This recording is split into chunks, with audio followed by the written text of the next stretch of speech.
Hey, welcome to Wing Chair Books. I'm your host, Michael Philippone. Today I'm going to talk to you about a brand new memoir I just read. It's called Half a Life by Darin Strauss. This just came out by McSweeney's. I did a preview about it recently, and I just finished it yesterday. Actually, it only took me 2 days to read, but it was at a very slow pace. This comes in at a very short 200 pages. It'll take you 3 hours, 4 hours tops to read it. And I really enjoyed it, so let me tell you about it. Let's see. I didn't know much. Well, truth be told, I didn't know anything about Darin Strauss. I didn't know the name. I heard of his book, Chang and Ang.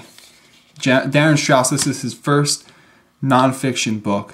Though he, according to the bio on the back flap, he's the international best-selling author of Chang and Ang, which I think is another novel called The Real McCoy, and the national bestseller More Than It Hurts You.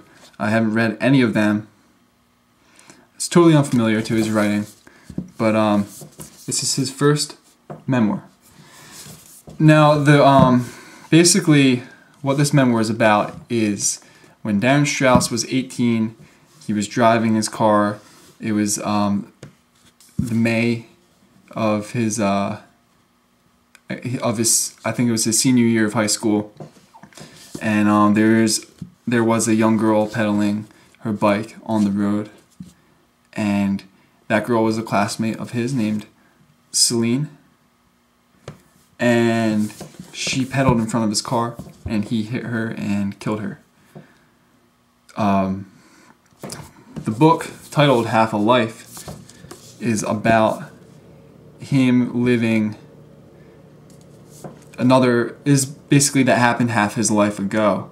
And it's about his life in the times from right now between right now and when he was 18, and how he had to deal with and cope with having killed a girl. It was really touching.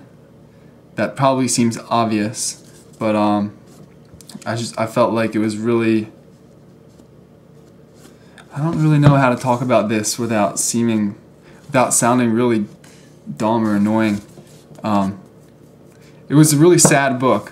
I didn't cry. I didn't think it was overwhelmingly sad. I read a review online on Goodreads, and someone said they were crying a lot. I didn't cry. I thought it was really realistic the way he talked about himself. He did those like self-questioning, double backing over things that David Foster Wallace does a lot in his nonfiction, where he'll say what he felt and then like parenthetically go back and re-examine what he just said or felt, and basically call himself out if he's being like self-centered. He'll just call himself out, and I thought that was pretty honest.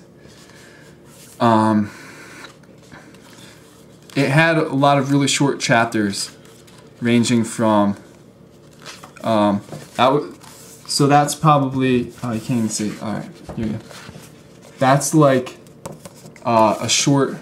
that's one of the shorter chapters. Some of the longer chapters would probably be 6 or 7 pages long.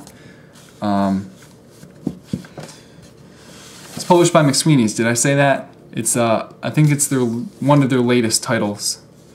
I just got it in the mail like 2 or 3 weeks ago, and I guess I'll read you some lines from it that I either liked or thought were representative of the book. One line from page 51 is, he says, "Grievers become connoisseurs of the averted eye." And what I liked about his, the way he wrote this memoir was that it seemed really intensely edited. And what I mean by that is that every single line I could tell from reading the memoir was painstakingly reconsidered or rewritten or reworked so that every single line mattered. And it really made for a really sincere memoir, but it definitely had the edge of like that creative nonfiction style, like metaphor. I mean, I consider them very well placed metaphors, not overly hyperbolic, but definitely sometimes if you were super cynical, you might say it's kind of like cloyingly clever, trying to be outrightly clever. But I thought it was, I liked it. Here's another line. At the church door, I took a gulp and wrapped my palms around the handles, and my heart was a live bird nailed to my chest. It's from page 59. It's not necessarily one of my favorite lines, but I think that represents, like I said, the metaphor, how he talks about his, simile rather. He talks about how he felt like his heart was a live bird nailed to his chest, which, that was definitely the most representative sentence of the memoir. Basically, this book reads as a super crossover between, if you like the McSweeney's fiction, you'll like it. But if you like New York Times best-selling fiction and memoirs, and if you're into like a lot of the commercial or popular fiction, you're definitely going to like it. So I consider a broad-reaching crossover between the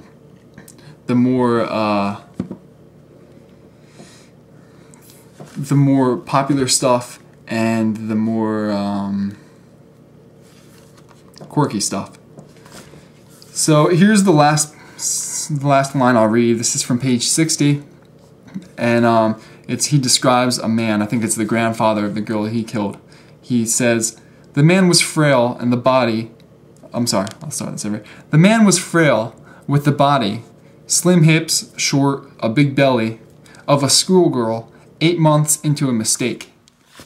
So once again, that's like the hyper clever way of talking about describing a man having a big belly like a girl. He says a schoolgirl 8 months into a mistake. Obviously, he's talking about an unplanned pregnancy. So, like I said, what I liked about the memoir is that every single sentence was very, very intentionally well written, and I enjoyed it, even if it wasn't like super my cup of tea.